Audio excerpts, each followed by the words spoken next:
우리 오늘부터는 그 에스겔, 우리 구약성경 에스겔 말씀을 쭉 상고하도록 하겠습니다.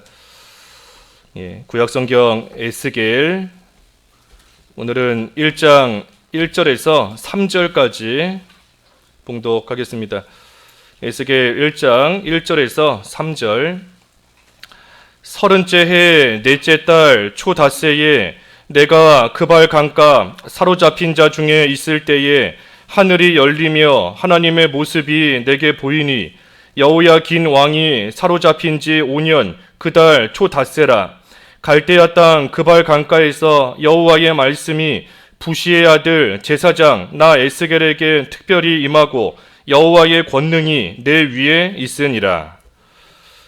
오늘은 이 에스겔 서론입니다. 에스겔 서론인데 제목을 붙이자면 여호와의 말씀이 에스겔에게 임함. 3절의 말씀을 따라서 여호와의 말씀이 에스겔에게 임함. 그래서 오늘 에스겔 전반적인 서론을 좀 서론적으로 개론을 좀 쭉 증거하려고 합니다. 이 에스겔은 이 제목과 마찬가지로 에스겔이 기록하였습니다. 하나님께서 에스겔을 통해서 이 말씀을 기록하게 하셨어요. 에스겔이라는 그 이름의 뜻은 하나님이여 강하게 하소서, 하나님이여 강하게 하소서 하는 것이 이 에스겔의 이름의 뜻입니다. 지금 이제 우리가 쭉 살펴보겠지만 이 유다 백성들이 범죄함으로 바벨론에 포로 잡혀간 그러한 가운데 심히 연약한 가운데 있지만 하나님께 소망을 두고 참으로 하나님이여 우리를 강하게 하소서, 힘을 주소서 하는 그러한 부르짖음의 이름이 이 에스겔입니다. 이 에스겔은 여기 3절에 있는 말씀처럼 이 부시는 제사장인데 사독 계열의 제사장, 이 부시의 아들입니다. 에스겔, 부시의 아들 제사장 나 에스겔이다 그랬는데 제사장 부시의 아들이에요. 그리고 이 에스겔은 유다 백성들이 바벨론 포로 잡혀갈 때 우리가 잘 아는 것처럼 전부 세 차례에 걸쳐서 바벨론 포로 잡혀갔습니다. 제1차 포로는 여호야김 왕 때, 그리고 2차는 그의 아들인 여호야긴, 그리고 3차는 여호야김의 동생인 시드기야 때, 세 차례에 걸쳐서 바벨론 포로 잡혀갔는데 이 에스겔은 특별히 2차 여호야긴 왕 때 2차로 포로 잡혀가는 그때에 여호야긴 왕과 함께 바벨론으로 또 사로잡혀온 그러한 사람입니다. 이 이스라엘의 특별히 남유다의 역사를 쭉 보면 요시야 왕의 아들이 여호아스지 않습니까? 여호아스. 그래서 요시야 왕이 죽고 나서 여호아스가 그 뒤를 이어서 이 유다의 왕이 됩니다. 그리고 여호아스의 뒤를 이어서는 그의 동생인 여호야김, 그리고 여호야김의 뒤를 이어서는 여호야김의 아들인 여호야긴, 이름이 비슷하지만 달라요. 아들인 여호야긴입니다. 그리고 여호야긴의 뒤를 이어서는 이 아들이 없기 때문에 그의 삼촌인, 다시 말해 요시야 왕의 셋째 아들이고 여호야김의 동생인 시드기야, 그렇게 이 유다의 왕위가 쭉 이어져 내려갑니다. 그런데 이 왕들이 다 바벨론을 배신하고 배반해요. 그러니 바벨론의 왕이 느부갓네살 왕이 이 유다를 침략하고 쳐들어오고, 그래서 유다 백성들을 바벨론 포로 잡아가는 겁니다. 그래서 여호야긴과 마찬가지로 이 에스겔도 앞에서 증거한 것처럼 2차 포로 때 바벨론으로 붙잡혀 가는 것이고, 그리고 그 후에 가서는 이제 에스겔이 예언하는 대로 예루살렘이 멸망하게 됩니다. 멸망하게 되는 연도가 이 586년입니다. 우리가 이 성경의 연도를 정확하게 다 알 수가 없고 또 우리가 잘 몰라도 상관은 없지만 그래도 이 상식적으로 이 두 가지 연도는 우리가 좀 잘 기억해도 좋습니다. 하나는 북이스라엘이 멸망한 때, 주전 722년이에요. 722년. 그리고 또 하나는 이 남유다가 멸망한 때인데 그게 586년입니다. 그래서 이 586년에 이 에스겔 선지자의 예언대로 예루살렘이 결국은 다 멸망하게 됩니다. 그래서 에스겔이 2차 포로 때 잡혀와서는 바벨론 이 그발 강가, 오늘 본문 1절에도 나오는데 이 그발 강가, 그 근처에서 살았습니다. 이 그발 강가 근처는 에스겔만 산 것이 아니라 여기 1절의 말씀처럼 사로잡혀 온 자들, 바벨론 포로 잡혀온 그러한 유다 백성들이 이 그발 강가 근처에서 살았어요. 우리 이제 에스겔을 쭉 보다 보면 그 지역 이름이 나오는데 그 데라빕, 또 성경에 나오지 않지만 닛불이라는 지역, 그 지역들이 다 이 그발 강가입니다. 그래서 이 그발 강가에서 에스겔이 포로 잡혀온 자들과 함께 살았고 또 그곳에서 하나님의 계시를 받게 됩니다. 그래서 에스겔이 하나님의 계시를 받고 선지자로서 소명을 받은 후에 약 23년 동안, 20년이 넘는 그 세월 동안, 시간 동안 이 선지자로서 하나님의 말씀을 또 선포하며 전하게 됩니다. 특별히 하나님의 선지자로서의 그 일을 감당하다가 이 뒤에 에스겔 24장에 가서 보면 에스겔이 자기의 아내를 잃게 됩니다. 아내를 잃게 되는 그러한 사건이 이 뒤에 24장에 나와요. 그 아내를 잃은 것은 이 에스겔이 그저 개인적으로 아내를 잃었다 하는 슬픔을 기록한 것이 아니라 이 예루살렘의 멸망을 하나님께서 예언하시는 그러한 사건으로 보여주시는 겁니다. 가장 소중한 아내를 잃었으니 얼마나 말할 수 없는 비통함 가운데 처하겠어요. 하지만 그것이 결국은 하나님께서 예루살렘을 멸망시키신다는 것을 보여주시는 겁니다. 그러니 하나님께서는 이 선지자의 개인적인 일, 가정의 일, 그것을 통해서도 하나님의 뜻을 드러내시는 그러한 일에 사용하십니다. 우리가 잘 아는 대로 호세아도 그 음녀와 결혼하게 하시는데 그것이 호세아의 개인적인 그러한 일이 아니에요. 하나님께서 그 사건을 통해서 다 하나님의 뜻을 이루시며 드러내시는 그러한 일에 쓰시는 겁니다. 그러니 에스겔도 뒤에 가서 보면 다 나오지만 이 아내를 잃게 되는 그 일을 통하여 하나님께서는 예루살렘의 멸망을 또한 예언하시고 그 일을 이루어 가시는 겁니다. 그래서 이 에스겔 서는 앞에서 얼핏 증거한 대로 바벨론 포로 잡혀갔기 때문에 그 바벨론 포로 기간 동안에 기록이 되었습니다. 바벨론 포로 기간 동안 기록된 그러한 성경 말씀이고 또 너무나 당연하지만 바벨론에서 이 에스겔을 어디서 기록했는가? 그 바벨론에서 기록한 겁니다. 바벨론에 머물면서 그 포로 생활하는 그 기간 동안에 기록한 겁니다. 이 에스겔과 같은 시대에 활동했던 선지자들이 있어요. 그 예레미야, 또 다니엘, 에스겔, 이 세 선지자는 같은 시대에 활동했던 선지자들입니다. 하지만 에스겔과 다니엘은 그 바벨론 포로 잡혀간, 그래서 바벨론에 지금 살고 있는 유다 백성들에게 하나님의 말씀을 선포하고 있습니다. 하지만 반면에 예레미야는 그 바벨론 포로 잡혀가지 않고 여전히 유대 땅에 남아있는 그러한 사람들에게 하나님의 말씀을 또 선포하는 일을 하고 있어요.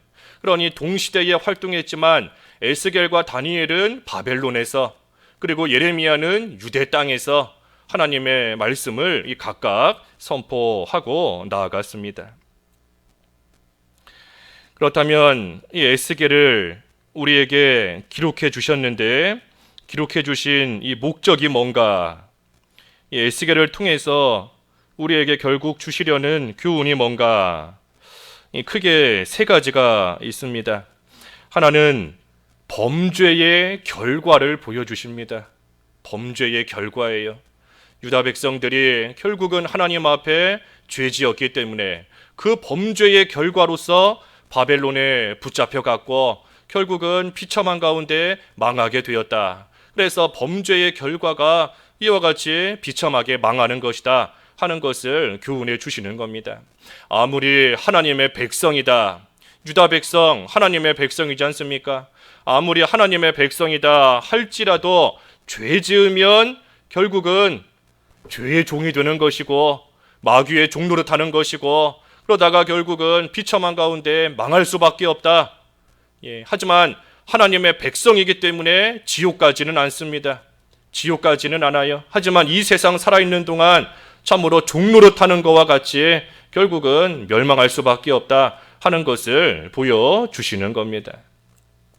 또 에스겔을 통하여 무엇을 보여주시는가? 이 모든 세상이 다 하나님의 손 안에 있다. 하나님의 주권적인 섭리를 또한 보여주십니다. 이스라엘뿐만이 아니라 하나님의 백성인 이스라엘, 특별히 유다 백성은 하나님의 손 아래에 있는 것이 너무나 당연해요. 하지만 하나님의 백성뿐만이 아니라 이 세상, 온 세상이 다 하나님의 손 아래에 있다 하는 것을 분명히 보여주시는 겁니다. 그러니 우리가 에스겔 말씀을 통해서 참으로 온 세상을 주관하시는 그 하나님의 주권을 우리가 생각할 때에 우리가 어떤 일을 만나도 낙심할 것이 없습니다. 어떤 일을 만나도 우리가 낙심하거나 쓰러지거나 불평해서는 안 돼요. 그럴 이유가 없습니다.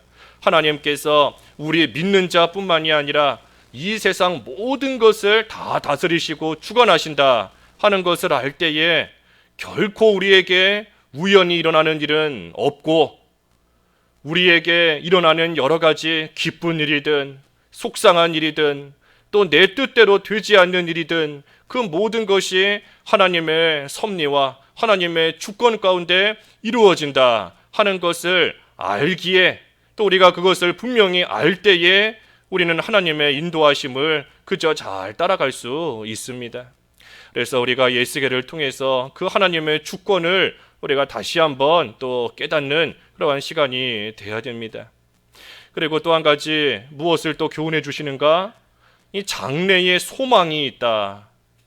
장래의 소망이 있다 하는 것을 또 가르쳐 주시는 겁니다. 소망이 있다. 유다 백성들이 비록 지금은 바벨론 포로 잡혀왔고 그 가운데 말할 수 없는 고난과 어려움을 겪고 있지만 하지만 하나님께서 분명히 소망을 갖게 하시니 그러니 그 소망을 간직하고 바라보면서 지금 당하고 있는 어려움, 지금의 고난을 또한 잘 견디며 이겨내야 된다 하는 것을 보여주시는 겁니다.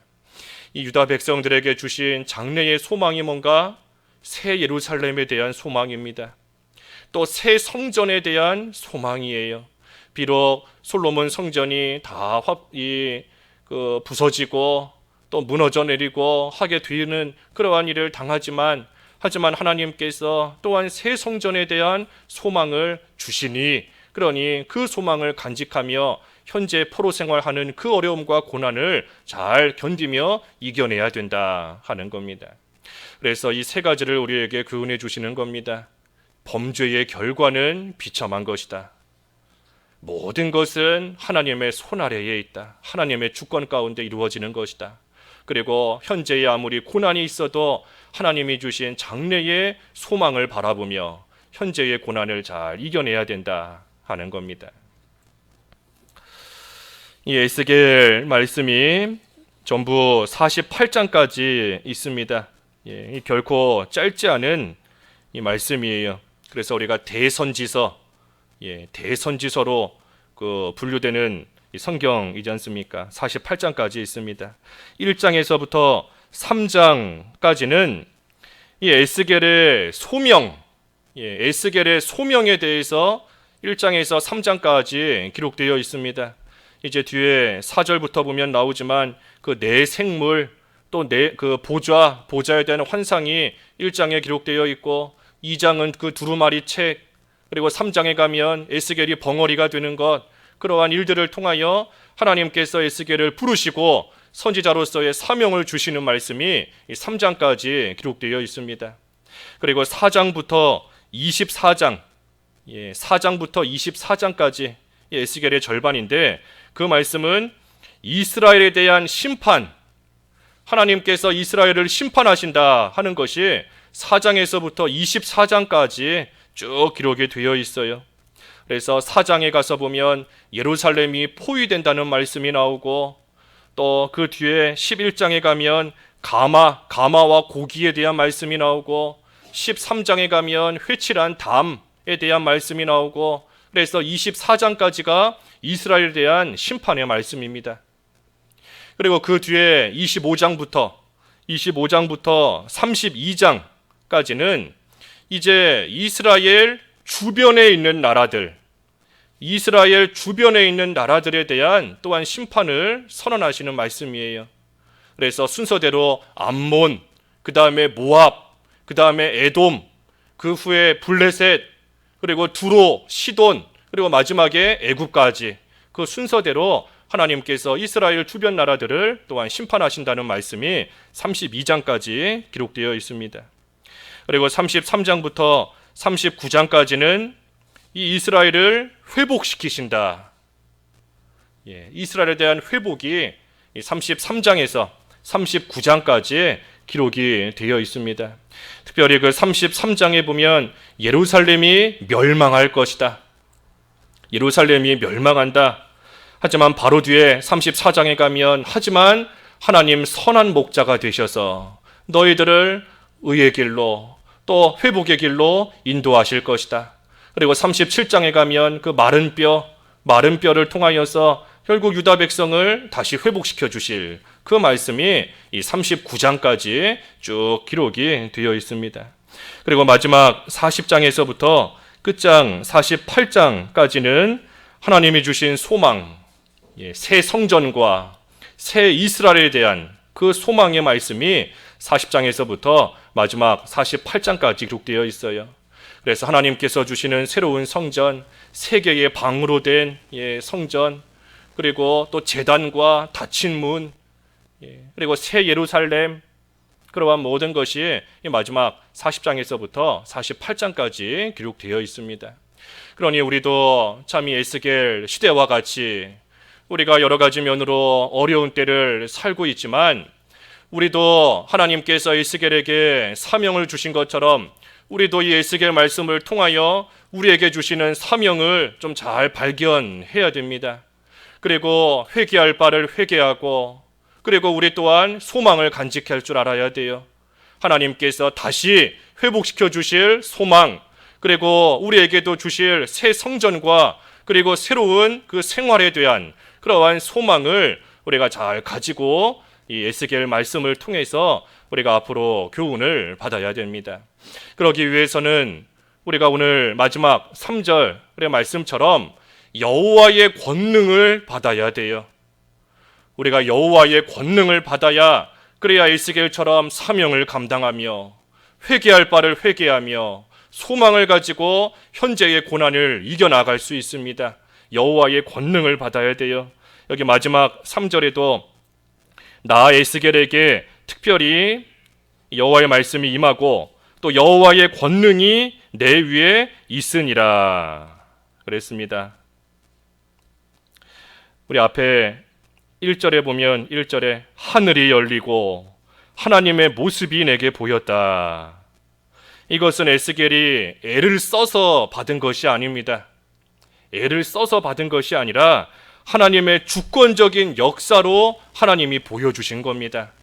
하나님께서 에스겔에게 하나님의 역사 가운데 하늘을 열어주시고 하나님의 모습을 보여주시고 또 3절에 여호와의 말씀이 에스겔에게 임하게 하신 겁니다. 그리고 말씀만 임하게 하신 것이 아니라 그 말씀을 가지고 일할 수 있는 그러한 권능도 하나님께서 에스겔에게 주신 겁니다. 그러니 우리도 이 하나님의 권능을 받아야 됩니다. 하나님께서 우리에게 말씀을 주실 때 그 말씀을 우리가 잘 간직하고 듣고 기억하고 그 말씀을 지키고 나아가면 그 말씀이 우리에게서 능력으로 나타납니다. 그 말씀이 우리에게 능력으로 나타나서 그때에 나도 사는 것이고 남도 또한 살리는 그러한 역사가 있게 되어 그것이 바로 여호와의 권능을 받는 겁니다. 여호와의 권능. 그 사도행전 1장에도 보면 이 예루살렘을 떠나지 마라. 예루살렘에 머물러라. 그러면 성령이 임하실 것이다. 예루살렘에 머물러라 하는 것은 하나님의 말씀을 간직하라 하는 겁니다. 어떠한 고난이 있어도 하나님의 말씀을 끝까지 간직하라. 그러면 성령이 너희들에게 임할 것이고 성령이 임하시면 권능을 받고 증인이 되어서 그 사명을 감당할 수 있다. 그랬으니 우리도 이 에스겔 말씀을 통해서 하나님의 말씀을 우리가 잘 받고 간직하고 그 말씀대로 행하기를 힘쓰고 나아가면 여호와의 권능이 우리를 통하여 그 말씀을 통하여 능력이 나타납니다. 그래서 우리가 앞으로 좀 긴 시간이 될 수 있지만 이 에스겔 말씀을 통해서 능력 있는 자로 우리가 잘 만들어져서 하나님께서 우리에게 주시는 새 소망 가운데 우리에게 맡기신 사명을 또한 잘 감당해 나아가는 그런 앞으로의 시간들 되어야 되겠습니다. 말씀 잠깐 기도하겠습니다. 하나님 아버지, 이 에스겔 말씀을 앞으로 상고하려고 합니다. 이 에스겔을 통하여서 참으로 죄짓는 결과가 얼마나 비참한가 하는 것을 다시금 깨닫게 하여 주시옵시고 또한 모든 것은 하나님의 주권적인 역사 가운데 이루어진다는 사실을 또한 다시금 생각할 때 어떤 일을 만나도 낙심하거나 쓰러지지 않는 모든 것을 하나님의 인도를 따라가는 저희들 될 수 있도록 다시금 붙잡아 주시옵시고 또한 현재의 고난과 어려움이 많이 있지만 하나님께서 주시는 장래의 소망을 간직하고 그것을 늘 바라보며 현재의 어려움을 이겨나갈 수 있는 저희들 될 수 있게 하여 주시옵소서. 이를 위하여 여호와의 권능을 받아야 되겠사오니 하나님의 말씀을 받을 때 잘 간직하고 그 말씀을 지키고 나아감으로 하나님의 능력이 말씀을 통하여 나타나는 그러한 저희들 되게 하여 주시옵시고 하나님 주시는 소망 가운데 저희들에게 맡기신 사명을 잘 감당할 수 있는 저희들과 또 저희 교회 될 수 있도록 앞으로 은혜를 베풀어 주시옵소서. 오늘 거룩한 주님의 날 또 저희들에게 허락해 주셨사오니 감사합니다. 하나님 예비하신 신령한 은혜와 복을 다 받아 누리는 귀한 한 날 되게 하여 주시옵시고 또 오늘 특별히 또 이렇게 고성남 목사님 오셔서 하나님 말씀 온종일 전할 때에 참으로 연로하신 가운데 있지만 하나님께서 힘 주셔서 또 모든 것 잘 감당하실 수 있도록 하나님께서 도와주시옵소서. 교육부서 오늘 하루도 진리 가운데 굳건히 세워주시옵시고 선교하는 일에 같이 하여 주시되 임재명 선교사님 내외 또 내일 새벽 이른 시간에 또 짐바브웨로 돌아가오니 하나님께서 동행하여 주시옵소서. 또 교회를 세워나가는 일 또 하나님이 함께 하시고 여러 가지 어려움이 있어도 하나님 주신 소망을 가지고 하나님 주시는 능력으로 모든 것을 잘 감당할 수 있는 저희들 될 수 있도록 도와주시기를 원하오며 예수님의 이름으로 기도하옵나이다. 아멘.